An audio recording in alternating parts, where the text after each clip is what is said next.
kembali lagi di cerita mistis Serang. Sebelum ceritanya, dukung channel ini dengan cara like, comment, share, dan subscribe. Pak Waris benar-benar tak terjaga sedikit pun malam itu. Ia gelisah dan takut. Sampai akhirnya, siang itu Pak Waris baru keluar dari rumahnya. Tak ada kalimat apapun ketika dirinya berjalan keluar rumah dan berpapasan dengan warga setempat.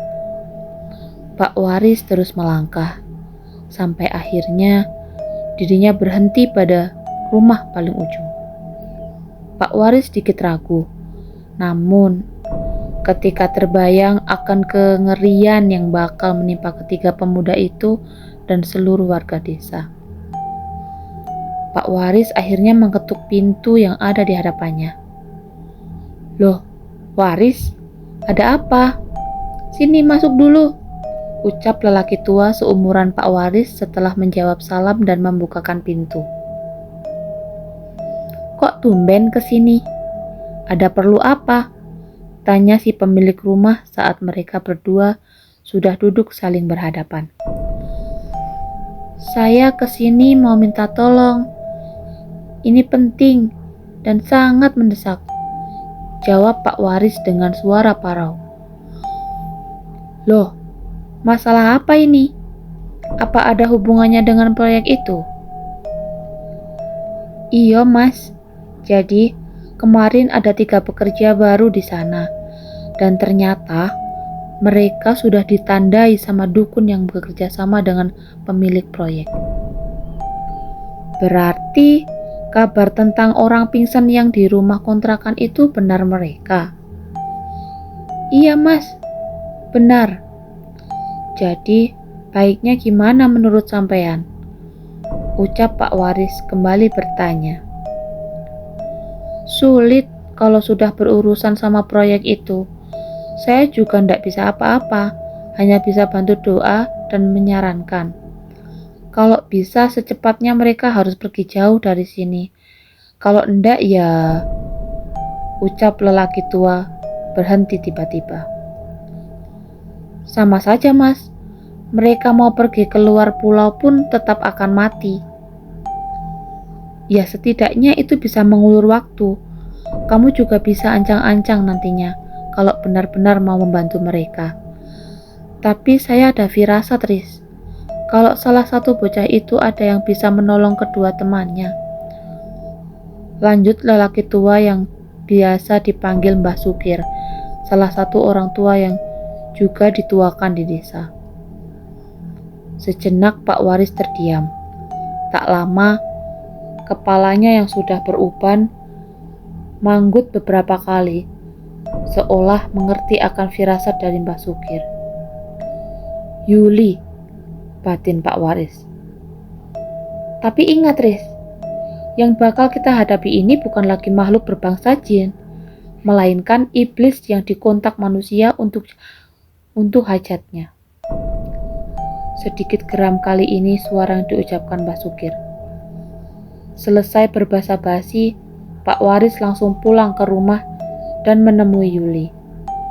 Tak banyak yang dikatakan tentang rencananya, hanya saja ketika Yuli mendengar penjelasan dari Pak Waris, Yuli sedikit tidak percaya kalau keselamatan nyawa kedua temannya itu ada di tangan Yuli.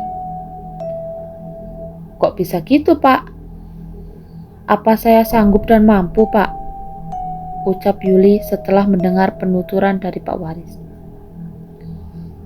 "Bisa, Le, karena hanya kamu yang sampai saat ini sadar dan waras," terang Pak Waris dengan suara berat. Hari itu sampai hari-hari berikutnya, keadaan Cahyo dan Agung tak juga kembali membaik. Justru sekarang Agung yang awalnya linglung, kini sudah tak sadarkan diri. Jika dilihat dari mata batin, sukma dari kedua teman Yuli ditarik oleh sosok yang malam itu mereka lihat, membuat Pak Waris seketika panik dan was-was akan nyawa mereka berdua. Hanya ada 2 kemungkinan. selamat dengan keadaan gila atau meninggal. Sedangkan Yuli yang penasaran dengan rencana Pak Waris berubah menjadi gelisah ketika Pak Waris menceritakan secara merinci tentang cerita masa lalu proyek itu. Wajah Yuli berubah menjadi tegang dan pucat setelah mendengar angka 20 nyawa menjadi tumbal proyek itu. Membuat mentalnya seketika langsung ciut. Terselip ada rasa takut dan marah mengurat dengan jelas pada wajahnya. Takut karena ia tahu betul dengan apa yang akan dia hadapi, dan marah pada ajakan Agung untuk mengambil pekerjaan sebagai kuli proyek ini. Intinya, semua masalah ini Bapak pasrahkan ke kamu, Yul. Bapak dan Mbak Sukir akan bantu kamu dari belakang, ucap Pak Waris memberi pesan. Terus, nanti gimana Pak kalau saya gagal? Sahut Yuli khawatir. Kalaupun gagal, kamu tidak mungkin meninggal, Yul, karena iblis itu sudah membawa kedua sukma temanmu. Sekarang tinggal kamunya saja, mau lanjut atau melihat temanmu mati mengenaskan. Dengan rasa yang bercampur aduk, Yuli akhirnya menuruti Pak Waris. Ia kemudian melangkah masuk ke dalam kamar, di mana tubuh milik Cahyo dan Agung terbaring di atas ranjang tak sadarkan diri. Ada rasa kasihan dalam benaknya ketika melihat kedua temannya berbujur lemas. Rasa ngantuk akhirnya membawa Yuli ke alam mimpi, membuat sebentar terlupakan akan rasa gelisah dan resahnya, tanpa menyadari jika itu baru awal dari kengerian yang akan ia lewati di hari selanjutnya.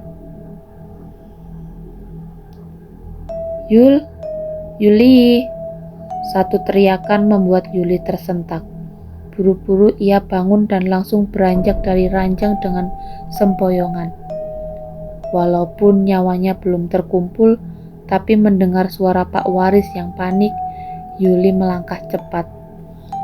Sesampainya di depan kamar Agus dan Cahyo, Yuli mendapati Pak Waris berdiri kaku menatap ke dalam kamar. Ia segera menghampiri dan ikut melihat ke dalam tempat di atas ranjang tanpa dipan. Yuli dan Pak Waris melihat tubuh dari Agus dan Cahyo mengejang hebat, membuat Pak Waris menduga dan mereka penuh kecemasan. Yul, gawat, ini pasti sukma mereka mau diambil, geram suara Pak Waris sambil mengepalkan tangannya. Waduh, terus gimana ini Pak? Tanya Yuli ikut panik. Kamu harus ke waduk Yul, untuk menahan agar sukma mereka tidak terambil. Setidaknya kita masih punya waktu untuk ancang-ancang kalau tiba-tiba dukun itu bertindak, jawab Pak Waris sembari membalikkan badan kembali masuk ke dalam kamarnya. Yuli tertegun dan bingung dengan semua kejadian yang kini menjadi satu bagian untuknya. Dirinya masih tak tahu harus berbuat apa untuk membawa kembali sukma Agus dan Cahyo yang diduga telah ditarik ke tempat yang tak seharusnya didatangi. Yul, bawalah ini, tapi jangan sampai kamu jatuhkan. Walaupun kamu diganggu apa saja, Bapak akan ke rumah Mbah Sukir supaya kamu bisa melepaskan sukma mereka. Lanjut Pak Waris sambil menyerahkan kantong kain berwarna putih. Yuli kaget saat itu. Ia tak menduga jika mendapat perintah yang sangat sulit dan ngeri dari Pak Waris. Namun, demi menyelamatkan kedua temannya, mau tak mau, Yuli pun mengangguk dan menerima. Menjelang sore hari, setelah Yuli berjalan ratusan meter, Yuli tiba saja menghentikan langkahnya sejenak. Ia menyadari jika ada keanehan di sekelilingnya. Mulai dari jalan yang ia lalui, sampai di halaman sebelum waduk, sangat berbeda dari yang ia lihat sebelumnya. Walaupun belum lama ia tinggal di sana, tapi setidaknya Yuli masih ingat dengan lokasi tersebut.